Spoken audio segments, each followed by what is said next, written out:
श्री नितिन नबीन कम आयु में बीजेपी अध्यक्ष। श्री नितिन नबीन आयु 45 वर्ष, इतनी कम उम्र में बीजेपी अध्यक्ष। ये संयोग नहीं, ये ग्रहों की रणनीति है। एक सवाल आपसे सीधा पूछता हूं दोस्तों, क्या हर कोई मेहनत करके बड़ा नेता बन सकता है, या फिर कुछ लोग पहले से डेस्टिनी की फास्ट ट्रैक लेन में ही पैदा होते हैं? आज हम बात करेंगे एक ऐसे ही नाम की, श्री नितिन नबीन।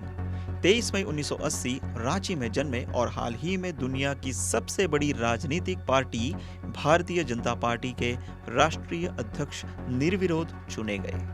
पर असली सवाल ये नहीं कि वो अध्यक्ष बने, असल में सवाल ये है, इतनी कम उम्र में इतना बड़ा दायित्व आखिर उन्हें मिला क्यों? क्या सिर्फ राजनीतिक समझ, या फिर इसके पीछे कोई कॉस्मिक डिजाइन काम कर रहा है?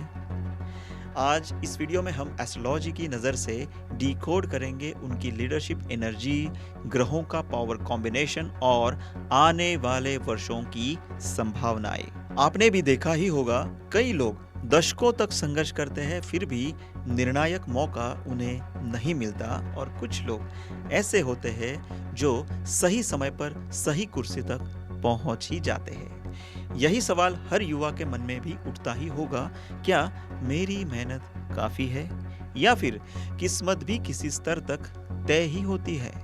और यही से एस्ट्रोलॉजी की भूमिका शुरू होती है, क्योंकि कुंडली केवल भविष्य नहीं, व्यक्ति की क्षमता का ब्लूप्रिंट होता है।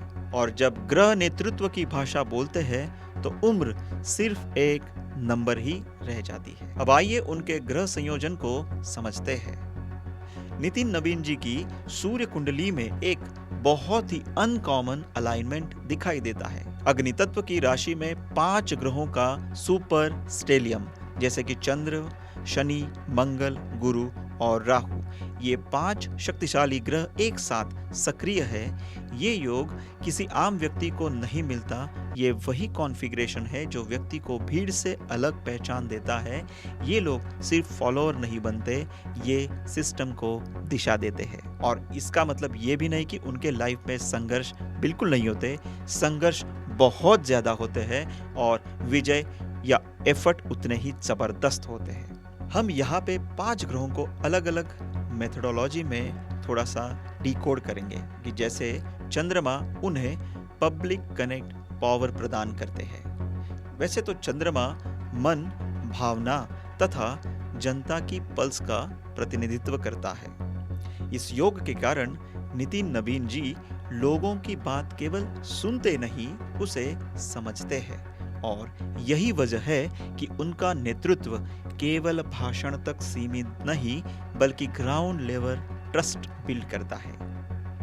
उसके पश्चात शनि, जो उन्हें स्ट्रक्चर एंड डिसिप्लिन प्रदान करते हैं। शनि किसी भी संगठन के बैकबोन होते हैं। ये ग्रह व्यक्ति को जिम्मेदारी निभाने की क्षमताएं, सिस्टम को संभालने की ताकत और प्रेशर में टिके रहने की ऊर्जा प्रदान करते हैं। इतनी बड़ी पार्टी को चलाना करिश्मा से नहीं, स्ट्रक्चर से ही संभव होता है, और यही शक्ति शनि उन्हें प्रदान करते हैं। तो नेक्स्ट मंगल, जो उन्हें डिसीजन फोर्स प्रदान करते हैं। मंगल वैसे तो एक्शन के ही ग्रह माने जाते हैं। ये हेजिटेशन खत्म करते हैं। नितिन नबीन जी की डिसीजन मेकिंग तेज, स्पष्ट और परिणाम केंद्रित दिखाई देती है। यही ग्रह उन्हें क्राइसिस सिचुएशंस में भी कॉन्फिडेंस बनाए रखने में मदद करता है।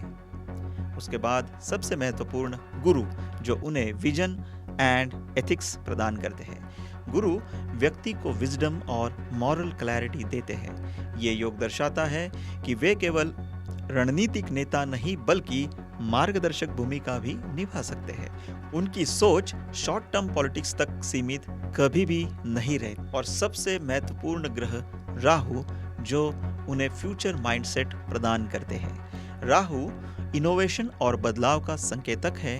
ये ग्रह व्यक्ति को आने वाले दशक की तैयारी करने की क्षमताएं देते हैं। इसी कारण उनकी रणनीति ट्रेडिशनल रूट्स रखते हुए भी मॉडर्न आउटलुक वाली बनती है।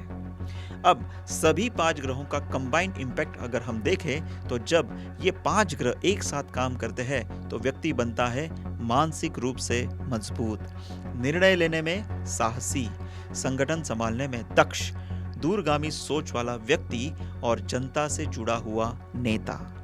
यही वजह है कि उनका राजनीतिक ग्राफ तेजी से ऊपर बढ़ा। अब फ्यूचर प्रोस्पेक्ट्स की अगर बात करें तो आने वाले वर्षों में इन ग्रहों के प्रभाव से ये संकेत मिल रहा है कि संगठनात्मक मजबूती बढ़ने वाली है।